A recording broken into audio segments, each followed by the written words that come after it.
Hello வணக்கம் ஒருவழி. So என்னடா இடம் டிஃப்ரெண்ட்டாக இருக்குன்னு பார்த்தீங்களா? ஸோ ரம்யாவுக்கு குழந்த பிறந்திருக்கு. எங்களுக்கும் தான்.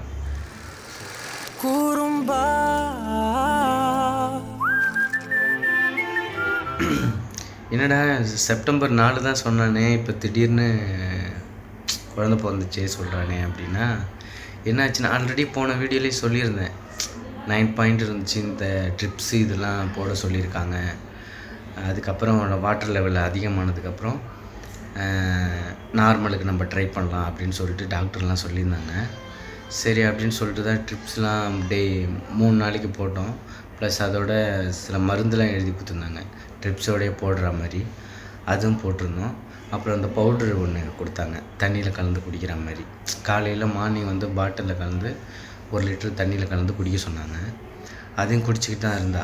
சரின்ட்டு 3 நாள் கழித்து வர சொன்னாங்கன்ட்டு மறுபடியும் போய் தண்ணி லெவல் எவ்வளோ இருக்குன்னு செக் பண்ணுறதுக்காக ஸ்கேன் எடுத்துகிட்டு வந்தால் 5.4 தான் இருந்துச்சு. ஆல்ரெடி அந்த இதெல்லாம் குடிக்கிறதுக்கு முன்னாடி 9.7 இருந்துச்சு.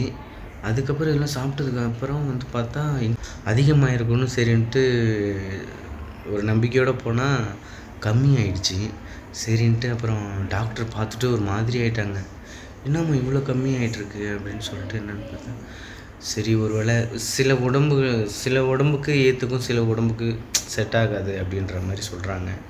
சரின்ட்டு அதிகமாக இருக்குன்னு பார்த்தா ஃபுல்லாக கம்மியாயிடுச்சு. டாக்டர் பார்த்துட்டு ஒரு ஷாக் ஆகிட்டாங்க. ஐயோ இதுக்கு வேறு வழியே இல்லை, ஃபுல்லாக இப்போது சிசேரியன் தான் பண்ணி ஆகணும் அப்படின்ற மாதிரி. ஒரு 7:30க்கு வந்தோம் இங்கே. 7:30 மணிக்கு டாக்டரை பார்த்துட்டு பேசிகிட்டு இருக்கும்போது பார்த்துட்டு வேறு வழி போன டைமாச்சும் வரும்போது அந்த 9.7 இருக்கும்போதாச்சும் நம்ம ட்ரை பண்ணலாம், இதெல்லாம் சாப்பிடுங்க, இன்க்ரீஸ் ஆனதுக்கப்புறம் ட்ரை பண்ணலான்னு சொன்னாங்க நார்மல் டெலிவரிக்கு. இதை பார்த்துட்டு சான்ஸே இல்லை, சிசேரியன் தான் பண்ணி ஆகணும்னு சொல்லிவிட்டு இப்போ நீங்கள் ஒரு 9:15க்கெலாம் ஆப்ரேஷன் பண்ணணும்னு சொல்லிட்டாங்க. 7:30 மணிக்கு சொன்னாங்க. டக்குன்னு அவங்களும் நிறையா மற்ற டாக்டர்ஸ்லாம் அது பேர் இன்னும் 2 டாக்டர்ஸ் குழந்தைங்க டாக்டர்ஸ் ஒருத்தர். அதுக்கப்புறம் டாக்டர் இந்தமாரி 9:15க்கு ஆப்ரேஷன் சொன்னோன்னே விடவிடன்னு ஆயிடுச்சு. ரம்யாவுக்கு, அம்மாவுக்கு, எனக்கு. ரம்யா கையை தொட்டு பார்க்குறேன், ஃபுல்லாக ஜில்லுன்னு ஆயிடுச்சு. அப்படியே கைக்கெல்லாம் வேர்த்து ஒரு பக்கம் அழுவ ஆரம்பிக்கிறான். எனக்கும் ஒரு பக்கம் முடியல, அம்மாவுக்கும் ஒரு பக்கம் ஒரு மாதிரியாக பயந்துக்கிட்டே இருந்துட்டேன். ஸோ அதுக்கப்புறம் குழந்த 34 வீக் தான் ஆகுது. ஸோ 34 வாரத்தில் எடுக்கிறதுனால என்ன ஆகுதுன்னா என்ஐசியில் வைக்கணும் அப்படின்னு சொல்லிட்டாங்க. ஸோ அதுக்கான டாக்டர்ஸ்லாம் வந்துட்டாங்க. இது இந்த ஹாஸ்பிட்டல் இல்லை, வடபழனியில் இருக்கிற ஒரு ஹாஸ்பிட்டலுக்கு தான் கொண்டுட்டு போகணும். ஒரு வாரம் 10 டேஸ் வச்சுருந்தா தான் அது சரியாகும் அப்படின்ற மாதிரி சொல்லிட்டாங்க. எங்களுக்கு இன்னும் ரொம்ப பயம் அதிகம் ஆரம்பிச்சிருச்சு. என்னடா இந்த மாதிரி சொல்கிறாங்களே அப்படின்னு சொல்லிட்டு இன்னும் நடுக்க ஆரம்பிச்சிச்சு. அம்மா ஒரு பக்கம் அழுகுறாங்க, நான் ஒரு பக்கம் அழுகுறேன். அம்மா ஜெயந்தி அம்மா, அப்பா எல்லாருக்கும் ஒரு மாதிரி ஆயிடுச்சு. அதுக்கப்புறம் அவளும் எப்படியோ மனசு தேத்திக்கிட்டு உள்ளே போயிட்டா. அவளும் ஒரு பக்கம் அழுதுன்னு இருக்கா. சரின்ட்டு இல்லைம்மா இந்த டைமில் நீ அழுதா பிபி அதிகமாகிடும் அப்படின்ற மாதிரி ரொம்ப இதெல்லாம் ஆச்சு. அவளை ரொம்ப சமாதானப்படுத்தி அம்மா அதுக்கப்புறம் உள்ளே ஒரு வழியாக போயிட்டா. உள்ளே போனதுக்கப்புறம் 8:30க்கு ஆப்ரேஷன் தேட்டருக்கு போயிட்டாங்க. எல்லாத்தையும் ட்ரெஸ்லாம் மாற்றி அந்த ஆப்ரேஷனுக்கு என்னென்ன தேவையோ அதெல்லாம் ரெடி பண்ணி அழைச்சிட்டு உள்ளே போயிட்டாங்க. 8:30க்கெலாம் போயிட்டாங்க. அந்த டாக்டர் இன்னொரு ஸ்பெஷலிஸ்ட் டாக்டர் சொல்லியிருந்தாங்க, சைல்டு ஸ்பெஷலிஸ்ட் சொல்லியிருந்தாங்க. இன்னொரு டாக்டரு அவங்க இன்னொரு எமர்ஜென்சி கேஸில் இருக்காங்க, இதே போல் இன்னொரு இடத்துல இருக்காங்க அப்படின்றதுனால கொஞ்சம் லேட் ஆகும், அவங்க வந்தோடனே கண்டிப்பாக ஆரம்பிச்சிடறோம் அப்படின்னு சொல்லிட்டு இருந்தாங்க. எங்களுக்காக நேரம் ஆக ஆக ரொம்ப வடவடன்னு ஆயிடுச்சு. ஒரு பக்கம் அழுவ வந்துருச்சு, ஒரு பக்கம் அம்மாவும் அழுகுறாங்க.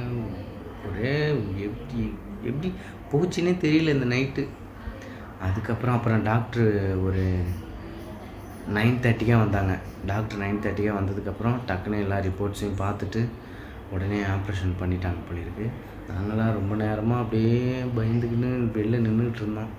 அதுக்கப்புறம் ஒரு அந்த 9:45 அந்த மாதிரி இருக்கும். கொஞ்ச நேரத்தில் அங்கே வேலை செய்கிற ஒரு அம்மா ஆப்ரேஷன் தேட்டரில் இருக்கிற அம்மா வந்து சொன்னாங்க, பாப்பா நல்லா இருக்குது, பயப்படாதீங்க, எந்த கவலைப்படாதீங்க, நல்லா இருக்குது பாப்பா அப்படின்னாங்க. அப்பாடான்னு அப்போ தான் ஆச்சு எங்களுக்கு.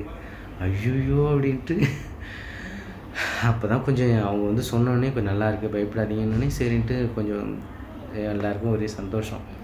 அதுக்கப்புறம் ஒரு 10:50 இருக்கும், 10:50 10:55 இருக்கும். அப்புறம் அந்த டாக்டர் ஆஷ்ட் வந்து காமிச்சாங்க, பாருங்கள் என்ன பாப்பான்னு பாருங்கள், வெயிட்டு வந்து 2,200 இருக்குது, 9:40க்கு பிறந்திருக்காப்புல அப்படின்னு சொன்னாங்க. அது சொன்னதுக்கப்புறம் அப்படியா அப்படின்ட்டு அம்மாலாம் சொன்னோன்னே உடனே வாய்ஸை கேட்டுட்டு உடனே அழுவுது பாப்பா. ஏன்னா அழுதாதுன்னா இங்கே எல்லோரும் ஒரே அழுவேன்.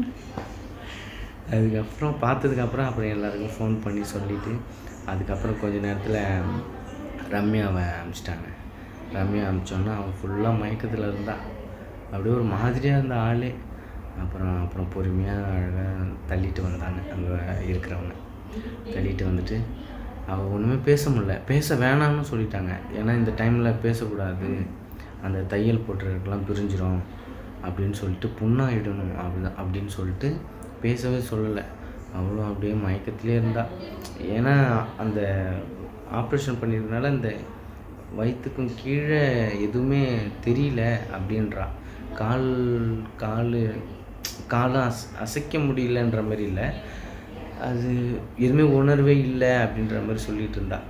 பார்க்கவே மாதிரி ஆயிடுச்சு, ஃபுல்லாக வயிறு வலிக்குது அப்படின்ற மாதிரி இது பண்ணிக்கிட்டே இருந்தா, உளறிக்கிட்டே இருந்தா அப்படின்னு சொல்லிட்டு அதுக்கப்புறம் எப்படியோ ஒரு வழியாக அப்புறம் உள்ளே அழைச்சிட்டு வந்ததுக்கப்புறம் ரூமுக்கு அழைச்சிட்டு வந்துட்டாங்க. இந்த ரூமுக்கு தான் அழைச்சிட்டு வந்தாங்க. அழைச்சிட்டு வந்ததுக்கப்புறம் பாப்பா கொஞ்சம் நேரத்தில் க்ளீன் பண்ணி அங்கே இருக்கிற நர்ஸாக்கா க்ளீன் பண்ணி அழைச்சிட்டு வந்து அழகாக வச்சுட்டு அதுக்கப்புறம் இங்கே வந்து பார்த்ததுக்கப்புறம் தான் இன்னும் கொஞ்சம் நிம்மதியாக ஆச்சு பாப்பாவை. அப்புறம் பார்த்துட்டு அப்புறம் அந்த பவுடர் நான் ப்ரோன்னு ஒரு பவுட்ரு ஒன்று இருந்துச்சு, அது பாப்பா உடனே குடிக்கணும் சாப்பிட்ணும் அப்படின்னு சொல்லிட்டு அதை ஒரு சுடு தண்ணியில் மிக்ஸ் பண்ணி இங்கே இருக்கிற நர்ஸாக்கா தான் வந்து அழகாக ஊட்டி விட்டு பையன் நல்லா குடிக்கிறான், நல்லா தூங்குறான், எந்த இதுவும் இல்லை, அழகாக தூங்கிட்டு இருக்கான். இப்போ கூட படுத்துருக்காங்க. அதுக்கப்புறம் இதோட 3 வாட்டி கொடுத்தாங்க. 3 வாட்டி நல்லா குடித்தான். ஆனால் கொஞ்சம் அதை அப்படியே வாமிட் பண்ணுற மாதிரி அது ஆட்டோமேட்டிக்காக வந்துருச்சு.